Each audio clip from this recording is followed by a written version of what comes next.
حضرت جریر سے روایت ہے، انہوں نے کہا کہ میں نے رسول اللہ صلی اللہ علیہ وآلہ وسلم سے نماز پڑھنے اور زکوٰۃ دینے اور ہر مسلمان سے خیر خواہی کرنے کے اقرار پر بیعت کی۔ صحیح بخاری حدیث نمبر 56۔ حضرت زید کہتے ہیں کہ جس دن معیذ بن شعبہ کا انتقال ہوا، اس دن میں نے جریر بن عبداللہ سے سنا۔ پہلے وہ کھڑے ہو گئے اور اللہ کی حمد و ثنا بیان کی، پھر لوگوں سے مخاطب ہو کر کہا کہ اللہ وحدہ لا شریک لہ کے خوف اور وقار اور آہستگی کو اپنے اوپر لازم رکھو، یہاں تک کہ امیر تمہارے پاس آ جائے، اس لیے کہ امیر تمہارے پاس بھی آتا ہے۔ پھر کہا کہ تم لوگوں اپنے امیر متوفی کے لیے خدا سے معافی مانگو کہ وہ خود بھی اپنے مجرموں کے قصور معاف کر دینے کو پسند کرتے تھے۔ پھر کہا کہ اما بعد میں نبی کریم صلی اللہ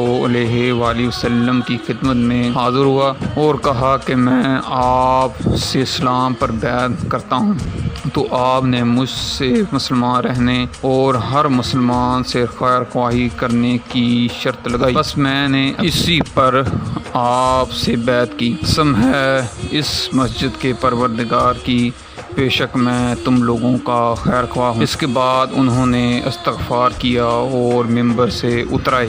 صحیح بخاری حدیث نمبر 57۔ باب نمبر 3، علم کا بیان۔ ابو ہریرہ رضی اللہ تعالی عنہ کہتے ہیں، ایک دن نبی کریم صلی اللہ علیہ وآلہ وسلم مجلس میں لوگوں سے کچھ بیان کر رہے تھے کہ اسی حالت میں ایک اعرابی آپ کے پاس آیا اور اس نے پوچھا کہ قیامت کب ہوگی، تو رسول اللہ صلی اللہ علیہ وسلم نے کچھ جواب نہ دیا اور اپنی بات بیان کرتے رہے، پر کچھ لوگوں نے کہا کہ آپ صلی اللہ علیہ وسلم نے اس کا کہنا سن تو لیا، مگر چونکہ اس کی بات آپ کو بری معلوم ہوئی، اس نسبت سے آپ نے جواب نہیں دیا۔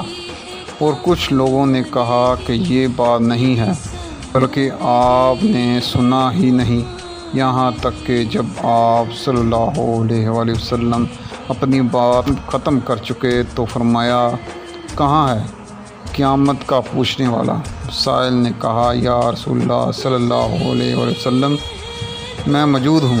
آپ صلی اللہ علیہ وآلہ وسلم نے فرمایا، جس وقت امانت ضائع کر دی جائیں تو قیامت کا انتظار کرنا۔ اس نے پوچھا کہ امانت کا ضائع کرنا کس طرح ہوگا؟ آپ نے فرمایا، جب کام نااہل لوگوں کے سپرد کر دیا جائے تو قیامت کا انتظار کرنا۔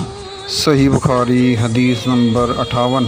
عبداللہ بن عمر رضی اللہ تعالی عنہ کہتے ہیں کہ ایک سفر میں نبی کریم صلی اللہ علیہ وآلہ وسلم ہم سے پیچھے رہ گئے۔ جب آپ صلی اللہ علیہ وسلم ہمارے قریب پہنچے تو نماز میں تاخیر ہونے کی وجہ سے ہم جلدی وضو کر رہے تھے، اسی وجہ سے ہم اپنے پیروں پر پانی ملنے لگے کیونکہ دھونے میں دیر ہوتی۔ بس آپ صلی اللہ علیہ وآلہ وسلم نے اپنی بلند آواز سے 2 یا 3 مرتبہ فرمایا کہ پیروں کے ٹخنوں کو آگ سے خراب ہونے والی ہے۔ صحیح بخاری حدیث نمبر 59۔ حضرت عبداللہ بن عمر رضی اللہ تعالی عنہ سے روایت ہے، ایک مرتبہ رسول اللہ صلی اللہ علیہ وآلہ وسلم نے صحابہ کرام سے مخاطب ہو کر فرمایا کہ درختوں میں ایک ایسا درخت ہے کہ اس کے پتے خزاں کے سبب سے نہیں گرتے، وہ مومنوں کی مثل ہے، تم مجھ سے بیان کرو کہ کون سا درخت ہے؟ تو لوگ جنگلی درخت کے خیال میں پڑ گئے۔